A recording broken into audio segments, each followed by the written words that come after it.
down to Azael, who's got an interview with Cloud9's man in the mid lane. And thanks, guys. I'm here with Jensen, and what a series for you. You know, may have started off a little slow, but you know, tying the NALCS all-time kill record in playoffs, you know, with your Syndra game at 14, and then did you ever expect to get 20 kills in a playoff game right after that? I had no idea what happened that game.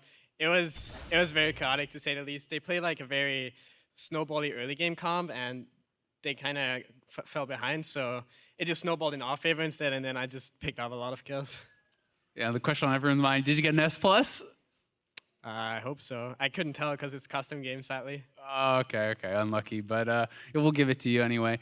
So coming into this series, you know, you guys were obviously quite favored by most people's predictions, and you know, having that rough game one, what was your mindset going into the rest of the series? Going into game two, were you guys still super confident that you guys had this, and what did you think went wrong in that first loss? I think we just made a few misplays. I think EnVy plays really good with flank comps, and we were two immobile carries, so it was pretty hard to like team fight against them. And I think they played pretty well game one. I think the way they play those kind of flank comps, they do it really well. So it's pretty hard to play against them, and it's really hard to take fights because you don't want to be like in small areas versus those AoE, high CC, high burst comps. So we kind of had a hard time like picking the right fights because we were not really used to playing against those kind of team comps. And we knew we were really good because the scrim results have been improved significantly. So yeah, we knew as long as we played our game and we wouldn't like get outdrafted, we would have a good shot of winning the series. Awesome. So speaking of the draft, you know, you guys have been showing us some new stuff. We saw Syndra. We saw a lot of priority on Tom Kench now. You know, what are your thoughts about some of these new champions? Is this something that came to be because of some of the patch changes, or is it just something that you kind of discovered and are feeling more comfortable on? It's a mix of everything, I think. I like Syndra a lot because he's like kind of strong like at all points during the laning phase. So I feel like I can just do whatever I want. Like I can roam if I want to. I can usually always win my lane. So it's just a very good comfort pick to me, and yeah, it works well, so why not? Awesome. So you guys have secured a place in Toronto. Obviously, don't know if you're going to be in the third place of the finals just yet. And you will be facing Immortals next week in the semifinals. And it's a team that you had lost to, you know, both times in the regular season, but you had taken games. And you know, looking forward to that opponent, are you guys feeling confident? You spoke about better scrim results. Is there, you know, hope going forward for C9 fans? Do you guys think you'll be able to do it? Yeah, I mean, I think we have improved a lot in the past few weeks. So I do think we have a pretty good shot at taking down Immortals. They're obviously a strong team, but we definitely have what it takes to take them down. Awesome. Well, I'll be looking forward to seeing that match next weekend. But that's going to be it for us. We're going to head it back to the desk.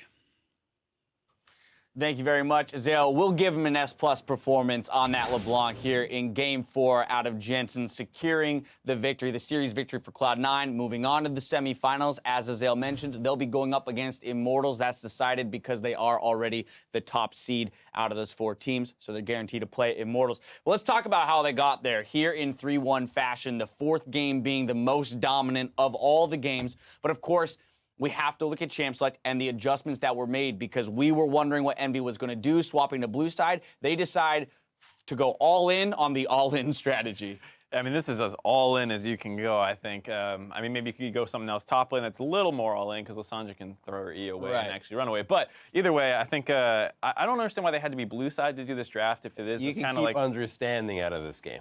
Okay, you're right. There might not be a whole lot of understanding, so let's work towards it, though. Okay, well, I think obviously they're trying to go, like we said, some snowball all-in comp that's just going to like jump on you and blow people up. There's a bit of a question mark about why you didn't put the Pantheon top versus Gnar and the Lissandra mid versus LeBlanc. It's better matchups, you think, and equally as snowball, if not more so that way. So that was a little bit of a question mark. The thing I found particularly puzzling was the fact that EnVy kept playing as if they thought C9 didn't know how to play their champions. It's like, okay, Thresh Flay interrupts pretty much all of Lee Sin's and Pantheon's move blocks. There's Arrow. Ashed Arrow can be used at point blank as a CC as well. It's just like, where is the logic here? Gragas is a fantastic disengaged pickup for a lot of burst champions.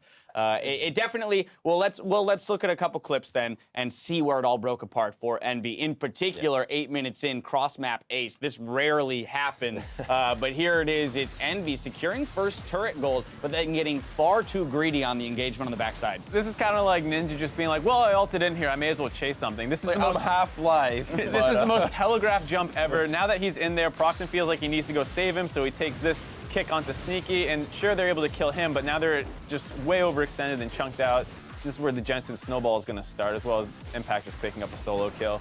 And it's just, they give up a cross-map ace with, Jensen getting huge off it. 3 kills off of that one. And the Moving- Riddler couldn't have figured this one out because it just made no sense. I just don't understand what happened with it. I was so disappointed. Well, what was so sad, too, was like, this is like the first time their bot lane was really playing well. They were true. getting the kills. They can just take that turn and start moving around the map and maybe like blow that snowball open. They have the globals. It was a really stark contrast because we saw in game 3, right, the domination out of the C9 bot lane. Here we go. Tom Kench is back off the table.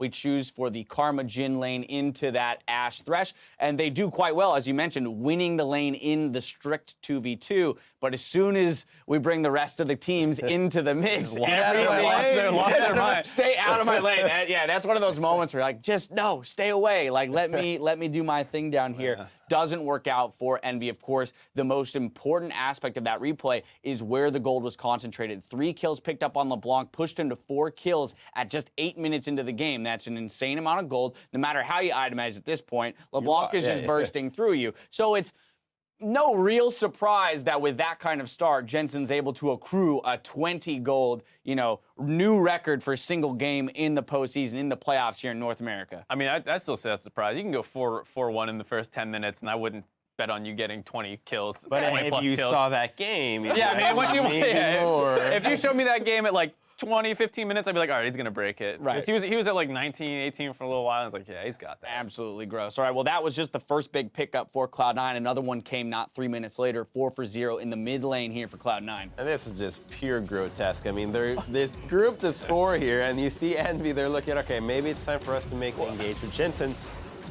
I mean, goes in for some reason. I mean, you talk about Envy disrespecting like And then this is like, why are you going in here? You know there's arrow, you know there's hook. I mean, It's a I little bit think of the a- catalyst, I'm pretty sure Ninja jumps in here at the end in the back of, oh yeah, he's gonna channel this. I think on the ward, is it Envision? Oh, he's just This is the recalling. reason they get hooked by Smoothie, just like, maybe we could get another kill. Yes, please. Sign me up for There's some going to bait. be another kill here. The turret will be picked up by Cloud9. And then Laud walks in melee range here of Impact and get Yep, just done. gets walloped. Yep. It's like, I mean, It was so weird because like C9 was making mistakes too. Like Meteos missed that pretty easy body slam. Jensen W's right next to a Pantheon who just stuns him. they haven't played in 2 weeks. We just chalk it up. Nah, it did just definitely seem, though, like what was a decent start in terms of for Envy in the bottom lane, Absolutely. right? Basically their decision was we either win or lose this game right now with our move to the bot lane the way they did. Unfortunately, they flipped that coin, and the coin came up in C9's favor. I feel like if this was game 1 or game 2, I think Envy actually plays this game correctly, slower. They take the bot turret, they reset, and I think it was just kind of like mental was a little broken. they just as wanted to some go- people might yeah. say. The thing is, I thought they tunneled so hard on trying to break that first turret because they pushed that bottom lane S3 with like 4 waves back to back, just sitting at the turret and thinking C9, maybe they're not going to respond and let us get the free turret. Right. Of course they respond. Of course LeBlanc TP's in. And of course you're going to get collapsed on after you go for that. It play. does make you wonder in that initial replay, that 8-minute replay, if they had taken the turret and just backed, right? No engagement to follow. What would be the outcome of this game, right? What would be the trajectory of this game? Probably wildly different. Not saying that Envy wins, just saying that, okay, it at least goes on another 10 minutes and they have more of a chance. And they have good tools. I mean, you swap topside. Let's say Pantheon saved his ult there. They Right. still Ult's on the managed next to wave get that topside. tier 2 with that out-rotation. They out-rotated Cloud9 in this game in that final movement to the top side where they were able to trade the tier 2 top for the tier 1 bottom, which was fantastic. Right, despite the massive kill deficit, they're actually only down like 3 or 4K, and even in turrets, they were moving around the map seemingly fine. It was just as soon as the two teams got close together, they lost their minds or something. I Right, don't know. playing with a little bit too much urgency, and part of that might come from the fact that they are a younger roster in this, elimination best of 5 essentially, and so with the pressure on, moving a little bit too quick for their own good. Now, each of our players gave it their all on the Rift today, but one stood above the crowd to earn our Player of the Series award. He broke records along the way. It's Cloud9's mid laner EnVyUs. Now, game 2 as Syndra, he was 14-2-6 with 83% kill participation, 880 damage per minute. You move ahead to his game 3 performance, and it's a 4-0-4 deathless game on Cassiopeia. And then, of course, we close it out with that record-breaking LeBlanc game, 20 kills in a single one. Yeah, I mean, it was over the whole series. Even game 1 where they lost, he was playing pretty well. He won every lane. Yeah, he won every lane. He received attention sometimes from the enemy jungler and still came out okay for the most part. His champ pool actually, I think, gave Ninja a lot of trouble. It's just the Syndra pick itself was something they didn't seem prepared for. And right. Having that much power around your mid laner at all points in the series just makes the game much easier to play. I am very curious to see how the remaining teams in playoffs deal with the Syndra pick, both from Jensen and others who pick him up. As we know, Bjergsen is a proficient Syndra player. Flashbacks. Right. From his initial foray into the LCS back in Europe, is a big Syndra player. Yeah. So the question is, this is a fantastic pick. Is a fantastic champion falling back into the meta for players like Jensen and Bjergsen, who were already top of the mid lane in those laning statistics. This is going to help them even more. I mean, as a jungler, it's just the most worst hardening thing to gank a Syndra. It's like, okay, can you get to her? No, you get stunned. Can you kill her? She'll kill you back. Right. Okay, can you wave clear? No, she just does so many things. And with the combination of the meta right now with things like Tahm Kench, Thresh, and the Shen on the top side, which maybe I mentioned already, it's just so powerful because it's so difficult to actually get onto the Syndra and pop her. There's not a whole lot of champions that can actually surprise her and kill her flat out. I doubt we saw the end of his champ pool as well. I mean, it didn't look like he was tested that hard in this series. So we know the Vel'Koz is still there. I bet he's still practiced up on that. The Vel'Koz is still there. The Vladimir was sitting on the ban list the whole time. He played 3 unique champions, the Syndra twice, the Cassiopeia, the LeBlanc. Of course, we have the Zillion still available. I always fall back to Varus. We saw him play that earlier in the split and in past splits. So, yeah, I mean, this guy is looking to be informed. The question is, and particularly with this Cloud9 roster, can he keep this up? When you're going up against the likes of Pobelter and Bjergsen remaining in this tournament, the mid lane is stacked. The one criticism I will offer to him is that a lot of the team fights were played a little bit haphazardly, particularly with the ultimate usage on the Syndra, targeting that tank so many times, maybe missing some stuns here and there, maybe reserve the need to use that so quickly. Right.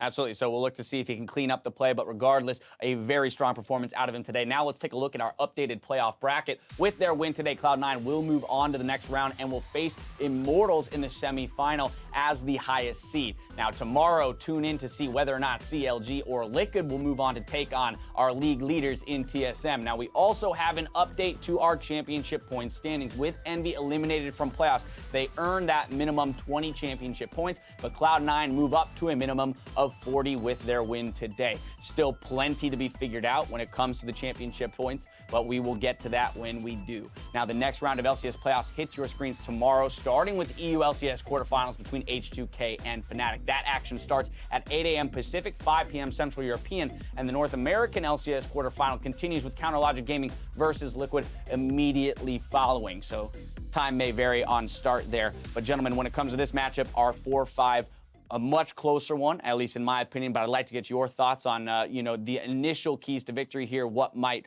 sway this game. Don't tilt. Don't tilt. Don't tilt. That's good advice for Team Liquid. We'll see if they stick to it. I think the top lane will be something to look out for. I think both Darshan and Lorela have pretty similar champ pools, and the way their teams kind of play around them is pretty similar, and I think we'll see a pretty snowball-y top lane. Something that the counter pick will be extremely important. That's going to give us a very different champ select from today, will it not, Crumbs? Because today it felt like champion pools were wildly different. Yeah, so the champion pools will be different, but one thing that I thought would be really impactful in this new patch was a Thresh pick in the bottom side, just because of how much it offers for the laning phase. It's a huge kill threat. It offers mobility, great roams. It's just such an all-around dominant pick in the hands of a proficient player. Aphromoo and Matt Some Life, say he's somebody trying to mimic him as well, or like who looked up to this player and has a very similar champion pool, especially with the likes of something like the Bard, which can snowball really hard in the laning phase. I think there's going to be so much action around that whichever dual lane is really the best one should be able to come up with a nice advantage and kind of snowball the same way that we saw Cloud9 do today. Absolutely. Well, we'll have some time before the games tomorrow to talk more about the key determining factors in that matchup. That's going to do it for our first quarterfinal match, but stick around because in just 5 minutes, we'll be live on Facebook for a Q&A with Freak, Zig, and Dyrus. So check that out on facebook.com/LulEsports. Now, on behalf of myself, the analysts, and casters, along with the entire live broadcast crew, thank you for watching, and we'll see you tomorrow.